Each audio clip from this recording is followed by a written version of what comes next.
Hello, thank you for joining me today. To give a recap about yesterday, we started First Chronicles and we read a big chunk of genealogy and we heard some interesting pieces of information like Reuben lost his birthright for defiling his father's bed.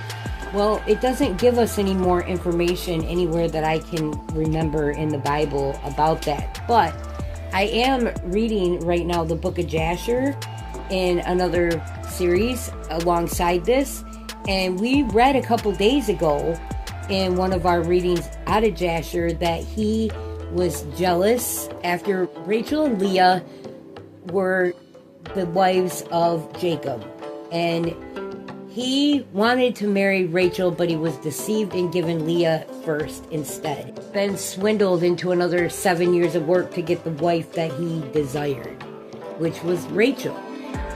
And so Leah was his first wife, and Reuben was considered his firstborn son. But Rachel passed away before Leah did. And she passed away in giving birth to Benjamin on the road on the way back from... He was coming back from Laban's house. He had went to Laban's house to get, first of all, get a wife, and second of all, to get away from Esau, who was angry at him for stealing his birthright. So he'd been down there, it said something like 14 years, and they were on their way back, and by this time, he has all these sons, but Rachel was barren, and then she gave birth to Joseph, and then she had Benjamin later on the road on the way back. But Reuben became angry because instead of Jacob going to Leah, who was his first wife, he went into Bilhah, and it was Rachel's handmaiden. He went to the handmaiden of the wife he desired, is what he did. And Reuben became angry about that and removed his bedding from the tent. He was angry because Leah was not desired, and it's one of those discussions that it comes up in a lot of different ways, that Leah was not a desired wife, that she was overlooked. She had a lot of sons. That's because Rachel and her had a really, really twisted competition, and they even threw their handmaidens into it, and at the end, Reuben felt angry that Joseph would choose to go to a handmaiden rather than his mother, but Reuben wasn't there to understand the swindling that happened. That Leah's just as much a victim. She should have been able to choose somebody to marry that loved her. That's the hardships that they all had to bear by being forced into these marriages, and a lot of them being forced in at really young ages into these marriages to have kids and stay together, but men having multiple. But there was something else interesting brought up in this too, and that's some of the things that happen are they appear to be a little misogynist. What word do I want? Chauvinistic. They appear to be against women. And what we heard about was like Mary giving birth to Jesus at the age of 12. She becomes pregnant for him. And then there's the fact that Rebecca was 12 when Isaac married her, and Isaac took her for a wife and he was 32. And this is something that isn't brought up a lot because it's not an accepted practice in our time or society, and back then it was. But it looks like it's only the women that are being treated bad like that, only the girls that are being done like that, because they don't share very much about these stories, or it's not well known. Well, Benjamin was 10 when Jacob took his first wife, and she was a widow and much older than him. And there's also, and she was a cousin.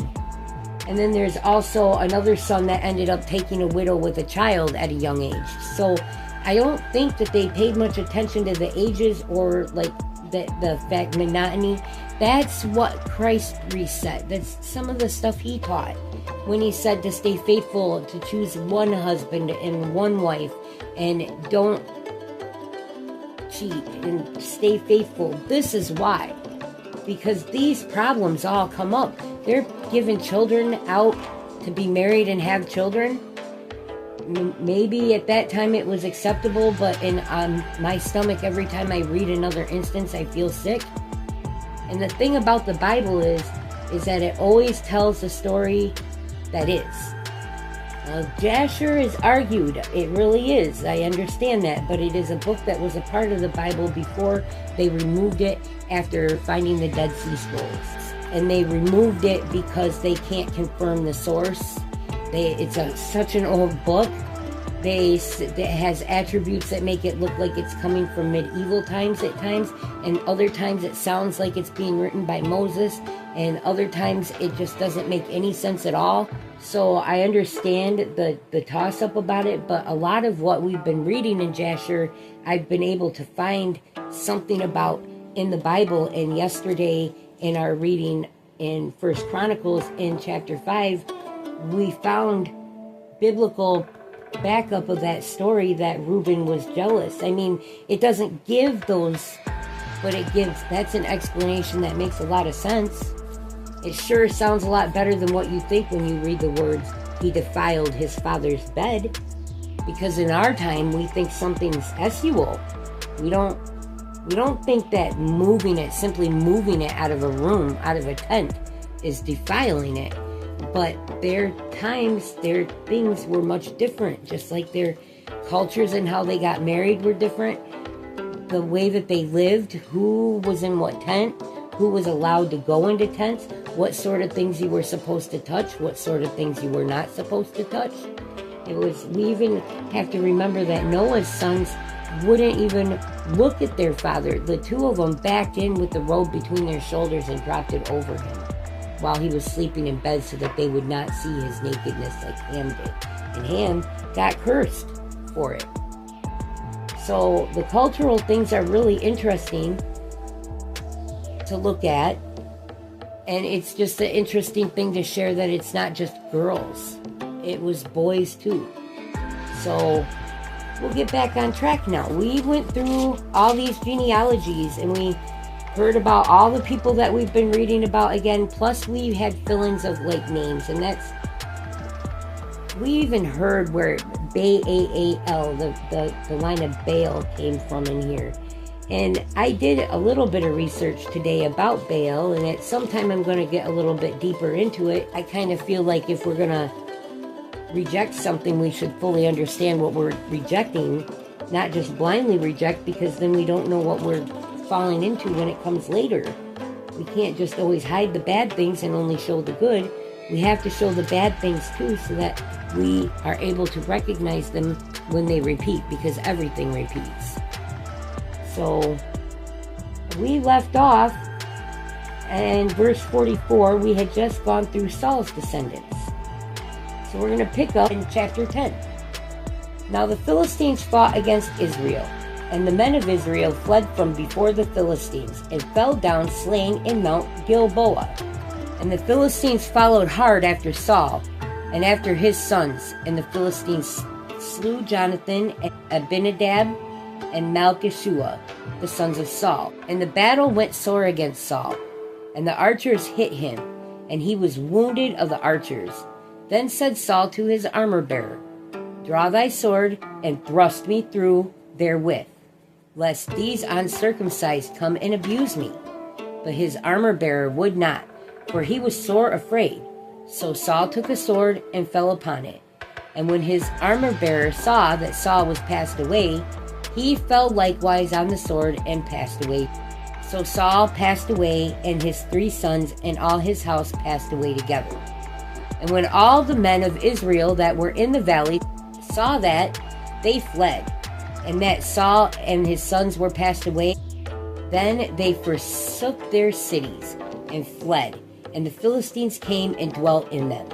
And it came to pass on the morrow, when the Philistines came to strip the slain, that they found Saul and his sons fallen in Mount Gilboa.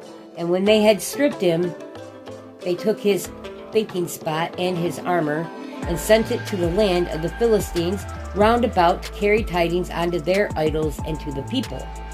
And they put his armor in the house of their God, and fastened his thinking spot in the temple of Dagon.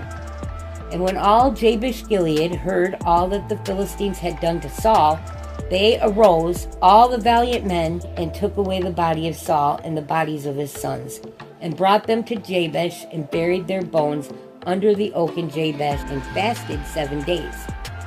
So Saul passed away for his transgression which he committed against the Lord, even against the word of the Lord, when he kept not, and also for asking counsel of one that had a familiar spirit to inquire of it, and inquired not of the Lord. Therefore he slew him, and turned the kingdom unto David the son of Jesse. Then all Israel gathered themselves to David unto Hebron, saying, Behold, we are thy bone and thy flesh. And moreover, in time past, even when Saul was king, thou wast he that leddest out, broughtest in Israel. And the Lord thy God said unto thee, Thou shalt feed my people Israel, and thou shalt be ruler over my people Israel. Therefore came all the elders of Israel to the king to Hebron. And David made a covenant with them in Hebron before the Lord. And they anointed David king over Israel, according to the word of the Lord by Samuel. And David and all Israel went to Jerusalem, which is Jebus, where the Jebusites were, the inhabitants of the land. And the inhabitants of Jebus said to David, Thou shalt not come hither. Nevertheless, David took the castle of Zion, which is the city of David. And David said, Whosoever smiteth the Jebusites first shall be chief and captain. So Joab, the sons of Jeruah, went first up, and was chief. And David dwelt in the castle. Therefore they called it the city of David. And he built the city round about, even from Milo round about. And Joab repaired the rest of the city. So David waxed greater and greater, for the Lord of hosts was with him. These also are the chief of the mighty men, whom David had, who strengthened themselves with him in his kingdom, and with all Israel, to make him king according to the word of the Lord concerning Israel. And this is the manner of the mighty men whom David had: Jehoshabim, a Hachmonite, the chief of the captains. He lifted up his spear against 300 slain by him at one time. And after him was Eleazar, the son of Dodo, the Ahohite, who was one of the 3 mighties. He was with David at Pasdammim, and there the Philistines were gathered together to battle, where was a parcel of ground full of barley. And the people fled from before the Philistines. And they set themselves in the midst of that parcel, and delivered it, and slew the Philistines. And the Lord saved them by a great deliverance. Now 3 of the 30 captains went down to the rock to David, into the cave of Adullam, and the host of the Philistines encamped in the valley of Rephaim. And David was then in the hold, and the Philistines' garrison was then at Bethlehem. And David longed, and said, Oh, that one would give me a drink of water of the well of Bethlehem, that is at the gate. And the 3 brake through the host of the Philistines, and drew water out of the well of Bethlehem, that was by the gate, and took it and brought it to David. But David would not drink of it, but poured it out unto the Lord, and said, My God forbid it me, that I should do this thing, that I should drink the life force of these men that have put their lives in jeopardy. For with the jeopardy of their lives they brought it. Therefore he would not drink it. These things did these 3 mightiest. And Abishai, the brother of Joab, he was the chief of the 3. For lifting up his spear against 300, he slew them, and had a name among the 3. Of the 3 he was more honorable than the 2, for he was their captain. Howbeit he attained not to the first 3. Benaiah, the son of Jehoiada, the son of a valiant man of Kabzeel, who had done many acts, he slew 2 lion-like men of Moab. Also he went down and slew a lion in a pit in a snowy day. And he slew an Egyptian, a man of great stature, 5 cubits high, and in the Egyptian's hand was a spear like a weaver's beam. And he went down to him with a staff, and plucked the spear out of the Egyptian's hand, and slew him with his own spear. These things did Benaiah the son of Jehoiada, and had the name among the 3 mighty. Behold, he was an honorable among the 30, but attained not to the first 3, and David set him over his guard.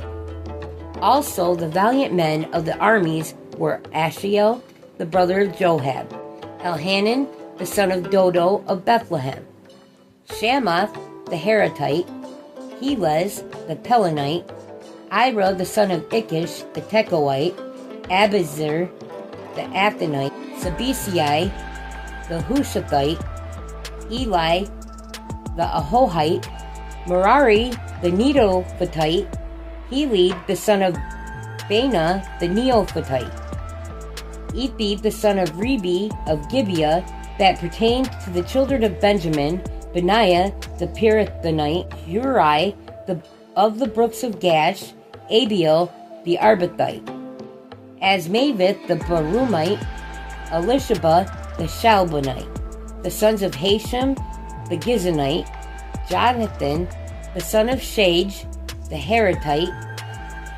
Ahain, the son of Sakar, the Hararite, Ephiel, the son of Hefer, the Mechrathite, Ahajiah, the Pelonite, Hezro, the Carmelite, Neri, the son of Ezabai, Joel, the brother of Nathan, Mibhar, the son of Haggai, Zelek, the Ammonite, Nahari, the Berothite, the armor-bearer of Joab, the son of Zeriah, Ira, the Irathite, Gareb, the Irathite, Ura, the Hittite, Zabad, the son of Eli, Adonah, the son of Shiza, the Reubenite, a captain of the Reubenites, and 30 with him, Hanan, the son of Makach, and Jehoshaphat, the Mithonite, Uzziah, the Asherathite, Shema, and Jehiel, the sons of Hotham, the Ararite, Jediel, the son of Shimri, and Joha, his brother, the Tizite, Eliel, the Mahavite, and Jerubai, and Joshaviah, the sons of Elnam, and Ithma, the Moabite, Eliel, and Obed, and Jazel, the Mesobite. Now these are they that came to David to Ziklag, while he yet kept himself close, because of Saul, the son of Kish. And they were among the mighty men, helpers of the war. They were armed with bows and could use both the right hand and the left hand in hurling stones and shooting arrows out of a bow, even of Saul's brethren of Benjamin.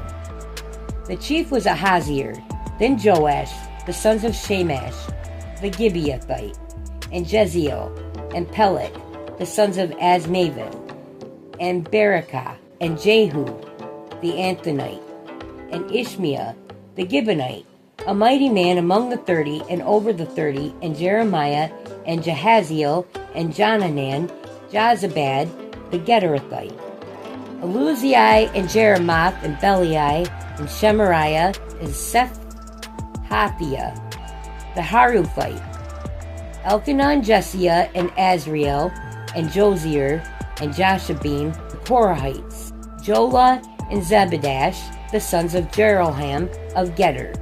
And of the Gadites, there separated themselves unto David into the hold to the wilderness of men of might and of men of war, fit for the battle, that could handle shield and buckler, whose faces were like the faces of lions, and were as swift as the roes upon the mountains. Ezra the first, Obadiah the second, Eliab the third, Mismana the fourth, Jeremiah the fifth, Attai the sixth, Eliel the seventh, Johanan the eighth, Elzabad the ninth, Jeremiah the 10th, Machabani the 11th. These were the sons of Gad, captains of the host. One of the least was over 100, and the greatest over 1,000. These are they that went over Jordan in the first month, when it had overflown all his banks. And they put to flight all of them of the valleys, both toward the east and toward the west. And there came of the children of Benjamin and Judah to the hold unto David. And David went out to meet them, and answered and said unto them, If ye be come peaceably unto me to help me, mine heart shall be knit unto you. But if you be come to betray me to mine enemies, seeing there is no wrong in mine hands, the God of our fathers look thereon and rebuke it. Then the Spirit came upon Amasai, who was the chief of the captains, and he said, Thine are we, David, and on thy side, thou son of Jesse. Peace be unto thee, and peace be to thine helpers, for thy God helpeth thee. Then David received them, and made them captains of the band. And there fell some of Manasseh to David. And when he came with the Philistines against Saul to battle, but they helped him not, for the lords of the Philistines upon advisement sent him away, saying he will fall to his master, Saul, to the jeopardy of our heads. As he went to Ziklag, there fell to him of Manasseh, Adnah, and Jozabad, and Jediel, and Michael, and Jozabad, and Elihu, and Zilthai, captains of the thousands that were of Manasseh. And they helped David against the band of the rovers, for they were all mighty men of valor, and were captains in the host. For at that time, day by day, there came to David to help him, until it was a great host, like the host of God. And these are the numbers of the bands that were ready armed to the war, and came to David to Hebron, to turn the kingdom of Saul to him, according to the word of the Lord. The children of Judah that bare shield and spear were 6,800, ready armed to the war. Of the children of Simeon, mighty men of valor for the war, 7,100. Of the children of Levi, 4,600. And Jehoiada was the leader of the Aaronites, and with him were 3,700. And Zadok, a young man, mighty of valor, and of his father's house, 22 captains, and of the children of Benjamin, the kindred of Saul, 3,000, for hereto the greatest part of them had kept the ward of the house of Saul. And of the children of Ephraim, 20,800 mighty men of valor, famous throughout the house of their fathers. And of the half tribe of Manasseh, 18,000, which were expressed by name, to come and make David king. And of the children of Issachar, which were men that had understanding of the times, to know that Israel ought to do, the heads of them were 200. And all their brethren were at their commandment. Of Zebulun, such as went forth to battle, expert in war, with all instruments of war, 50,000, which could keep rank. They were not of double heart. And of Naphtali, 1,000 captains, and with them, with shield and spear, 37,000. And of the Danites, expert in war, 28,600. And of Asher, such as went forth to battle, expert in war, 40,000. And on the other side of Jordan, of the Reubenites, and the Gadites, and of the half tribe of Manasseh, with all manner of instruments of war for the battle, 120,000. All these men of war that could keep rank came with a perfect heart to Hebron, to make David king over all Israel. And all the rest also of Israel were of one heart to make David king. And there they were with David 3 days, eating and drinking, for their brethren had prepared for them. Moreover, they that were nigh them, even unto Issachar and Zebulun and Naphtali, brought bread on asses, and on camels, and on mules, and on oxen, and meat, meal, cakes of figs, and bunches of raisins, and wine, and oil, and oxen, and sheep abundantly. For there was joy in Israel. And that's where we're going to leave off for today. Thank you, God bless you, and have a great day. Just want to take a minute to give a shout out to a site called Free Bible Images, and this is where I go to get a lot of my images that I share. This is one reason, another reason why I will never be monetized, because this is not meant for commercial use. It is a sin to collect money to spread the word of God anyway. But these images are available for those of you out there who have Sunday school classes for download. It's at freebibleimages.org.